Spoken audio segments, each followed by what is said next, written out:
Sawa ka na ba sa all-stock na look ng motor mo? Gusto mo ba mas lalong pumogi at mas maging protektado ang motor mo sa daan habang ginagamit mo? Alam mo ba kung ano ang pwede mong gawin? Ang sagot dyan ay mag-upgrade. Tara, panoorin natin si Boss Arch kung ano-ano ang pwede natin malagay sa MT-09 na motor. So, meron po itong smoke, merong dark smoke, pero clear ang kailangan ko to divert yung air. Kasi nga yung hangin, nakakapagod yan sa long ride. Nakadagan na nakadagan sa yan. Ito yung option na nilagay ko. Kasi yung hangin, nasalpok niya, saan pupunta yan? Left to right or up? Pupuwersa niya yan. Di ba? Lever. So hindi to katulad nung lever na nakasanayan natin dito sa 01 Moto. This time mas matigas na to, mas rigid. Kasi yung dati foldable. Okay, ba't hindi ko na ginamit yun? Kasi may handguard na ako eh. Ito na yung pinili ko, mas matigas dahil sa maliit kong kamay, mas pabor. Mas madali kong maaabot. Ganyan no. Mas relax yung kamay ko, hindi ako mapapagod. Yung handguard, diba? Ito yung handguard natin for Tracer GT, Tracer 900 na retrofitted sa MT-09 2021. Pasok naman siya. Wind deflection guys, yun yung hinahabol ko rito. With this, may hangin pa rin naman siya. Pero kahit paano nakakabawas tayo ng puwersa ng hangin. Then sumunod, yung stock kasing side mirror, ang laki. Ito pa rin yung paborito kong side mirror.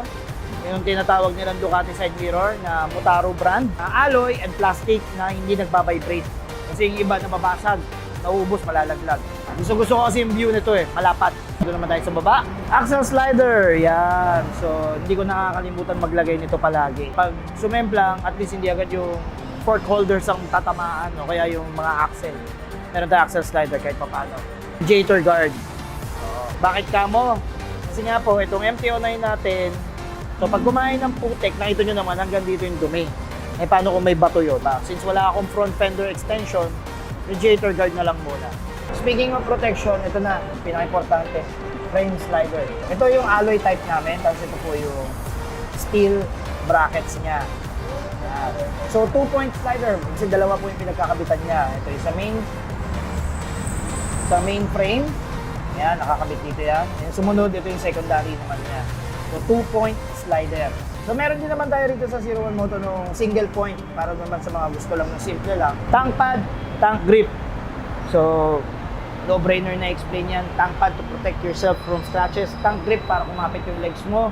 Pansin nyo yung panel ko, ngayon by protection. Dati kasi nung wala akong windshield, puro gas-gas yan. Ngayon, kailangan pa namin pa-detail para mabawasan yung gas-gas. Ngayon, naibalik ko na siya sa original niya na walang gas-gas. Nilagyan ko na ng protection para hindi na tayo gumastos ulit. Di baling ito magasgas, wag lang yung pinaka-panel. Wala tayong pampalit ng panel. Fender eliminator, matagal ko nang gustong maglagay nito sa aking MT-09. Finally, meron na tayo rin sa 01 Moto. Ang maganda sa fender eliminator na to, tingnan nyo ay kasama ng takip sa susian. Yan, may takip po. So ito yung susian. Seat cowl. Solo rider na lang to, bawal lang mag-angkas.